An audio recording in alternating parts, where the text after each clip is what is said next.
ទិវាអនាម័យបរិស្ថានជាតិ23វិច្ឆិកាត្រូវបានបង្កើតឡើងដោយអនុក្រឹត្យរបស់រាជរដ្ឋាភិបាលកម្ពុជាតាំងពីឆ្នាំ1995ក្នុងគោលបំណងលើកកម្ពស់ការអប់រំផ្សព្វផ្សាយនិងជំរុញចលនាប្រជាពលរដ្ឋព្រះសង្ឃកងកម្លាំងប្រដាប់អាវុធមន្ត្រីរាជការគ្រប់លំដាប់ថ្នាក់សិស្សនិស្សិតយុវជនឲ្យចូលរួមធ្វើអនាម័យកែលម្អសោភ័ណភាពទីក្រុងទីប្រជុំជនជនបទភូមិឋានវត្តអារាមសាលារៀនមន្ទីរពេទ្យរោងចក្រសហគ្រាសទីផ្សារមជ្ឈមណ្ឌលសេដ្ឋកិច្ចសម្ដៅរួមចំណែកកសាងសង្គមកម្ពុជាឲ្យមានបរិស្ថានល្អស្អាតនិងមានភាពស្រស់បំព្រង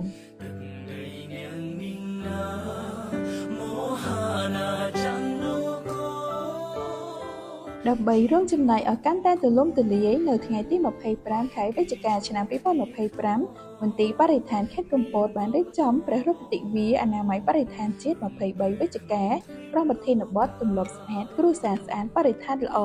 ដែលទទួលការអនុញ្ញាតពីរដ្ឋបាលខេត្តកំពតអនុវិទ្យាល័យឌីប៉ុកមហាសាមគ្គីស្ថិតនៅភូមិកំពង់បាយខាងត្បូងសង្កាត់កំពង់បាយក្រុងកំពតក្រមអធិបតីភាពឯកឧត្តមខណ្ឌសុខាអភិបាលរងនៃគណៈអភិបាលខេត្តកំពតតំណាងដោយខ្ពង់ខ្ពស់ឯកឧត្តមបណ្ឌិតម៉ៅខនិនអភិបាលនៃគណៈអភិបាលខេត្តកំពតដោយមានការអញ្ជើញចូលរួមពីមន្ត្រីរាជការអាជ្ញាធរលោកគ្រូអ្នកគ្រូសិស្សានុសិស្សនៃអនុវិទ្យាល័យឌីប៉ុកមហាសាមគ្គីនិងសាលាបឋមសិក្សាឌីប៉ុកសាមគ្គី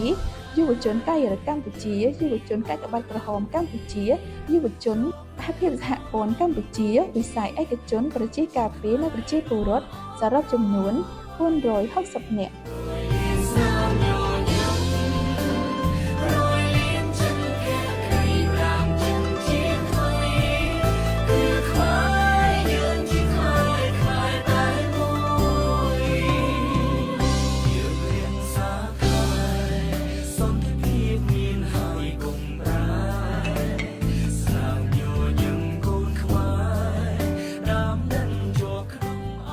ឯកឧត្តមអធិបតីបានកោតសរសើរនិងវិតម្លៃខ្ពស់ដល់ក្រុមការងារមន្ទីរបរិស្ថានរដ្ឋបាលក្រុងស្រុកឃុំសង្កាត់សាលារៀនវត្តអារាមវិស័យឯកជនដែលតែងតែធ្វើអនាម័យបរិស្ថានស្ទើរជាប្រចាំធ្វើឲ្យសោភ័ណភាពបរិស្ថានល្អប្រសើរនិងសូមឲ្យបន្តសកម្មភាពល្អៗនេះឲ្យបានជាប្រចាំនិងក្លាយជាទម្លាប់ផងដែរ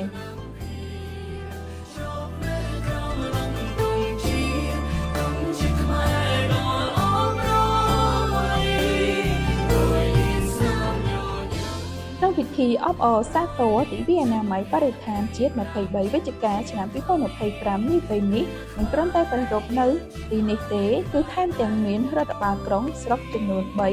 រដ្ឋបាលឃុំសង្កាត់ចំនួន71សាលារៀនចំនួន130វត្តអារាមចំនួន40សរុបមាន